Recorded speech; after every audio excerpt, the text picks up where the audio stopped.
Hi, I'm Theo, and I'm collaborating with SmartFit to build a coaching management platform for fitness because everything's so manual, from workout logs, the daily weigh-ins, monitoring, the meal plans, and all. So, it will be an all-in-one app para ma-manage ng mga fitness coaches yung mga clients nila in an automated and AI-powered way. And for the clients naman, like myself, we will be using the same app to log and track naman yung mga kailangang malaman ng coaches.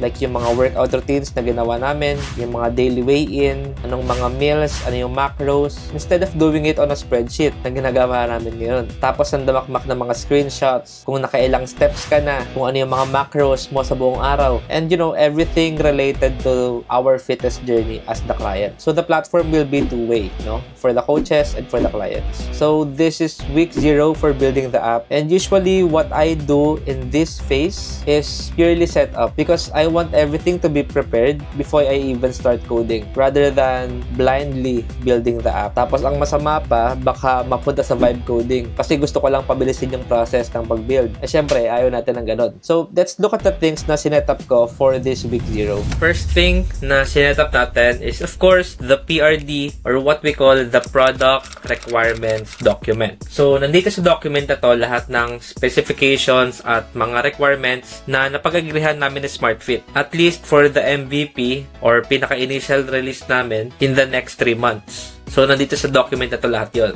And then, ito, second na sinetup natin is yung linear for our first knowledge base. Nandito lahat ng knowledge base natin. And yung project management natin, ito rin yung gagamitin. Of course, hindi lang din naman ako yung magtatrabaho dito sa project na to. May mga papasok na other team members. Like, for example, may bago tayong UI UX and yung mga interns na kinuha natin recently. Ito yung isa sa tatrabahohin nila. Para yung mga interns natututo talaga sa mga real projects, no? So, ilan sa mga sinesetup ko dito sa linear, actually hindi naman ganun karami.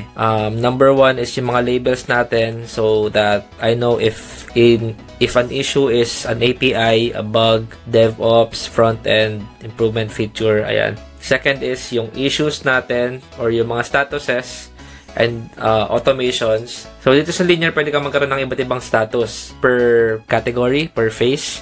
So, sa backlogs, meron akong 3.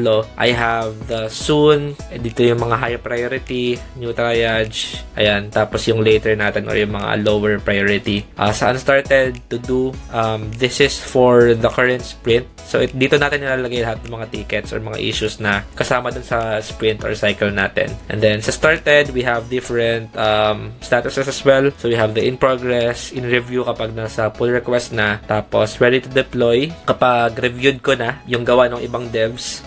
Tapos in dev kapag nasa dev branch na or may preview link na siya and merge na sa dev. And then in staging kapag merge na sa staging, and then prod kapag merge na sa prod or kapag merge na sa prod or sa main natin.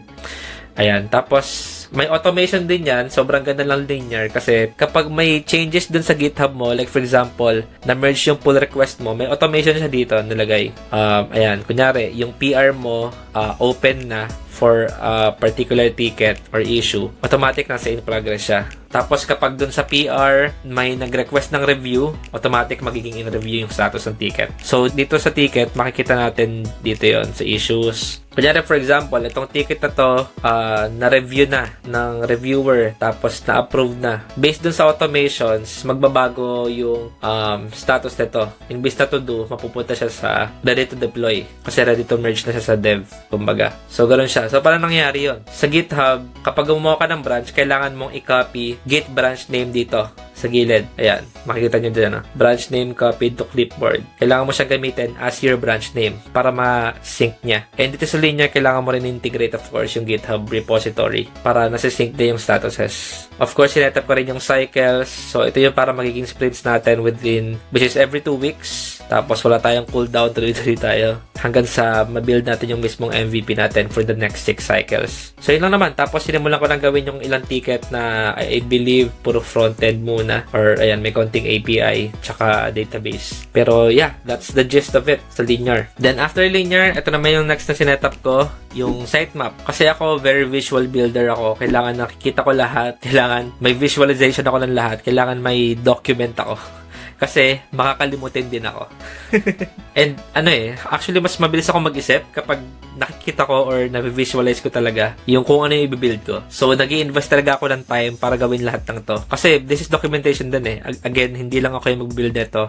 Kailangan guided din yung ibang tao na mag-build nito. So, yan. Sitemap, ano yung mga routing natin, ano yung mga pages, as simple as that. Next, after ng sitemap, ito yung magiging guide ko para gumawa naman ng mga wireframe. So, meron ako wireframe dito 3, hindi pa tapos. Meron ako login, sign up, tsaka yung dashboard natin kapag new user. So, ayan. Ganyan ako mag-wireframe. Pero, kaya ako ito hindi natapos kasi nung ginagawa ko siya, nagkaroon lang ko lang call with a potential UI UX co-founder for Howdy. So, nakausap natin siya and sa kanya na natin i-offload to. I-delegate na natin sa kanya tong wireframing and lahat ng design related. So, makakapagsimula na ako dun sa back-end and sa paggawa pa ng tickets. Then, after wireframe, of course, sinedap na natin yung GitHub. And yun, hindi ko napapakita. Alam nyo na yun. Simple lang yan. Gumawa ko ng repo, kinload ko, tapos. And of course, nilink ko siya sa linear. And nga pala, sa GitHub, so gagawin natin monorepo, pero medyo unconventional. Hindi na ako gagamit ng mga Lerna, nung Turbo Repo, nung NX.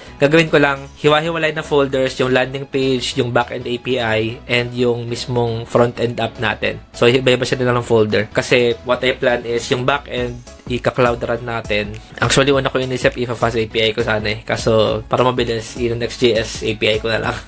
Tapos, naka-Docker, i-cloud run.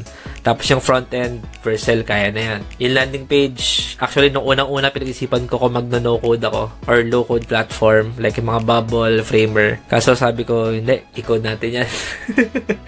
So, yun. Sa Vercel din yung landing page. So, yun lang naman. 3 lang yung gagawin natin. And yun yung GitHub natin. And ayun. Ito pa lang yung nagawa ko for week 0. Since, ayun nga, kung fina-follow mo ko, alam mo na hindi lang ito yung ginagawa ko. I still have my full-time job. I still have Kuripot Coach, KC. Tapos, itong paggawa ng content and managing our community, yung Build Out Loud. Pero next week, abangan nyo. Hopefully, sa week 1 natin, may updates na tayo about sa design and siguro konting back-end na rin. I think natapos ko na yung ilang APIs by next week. So, yun lang. I'll see you on the next one.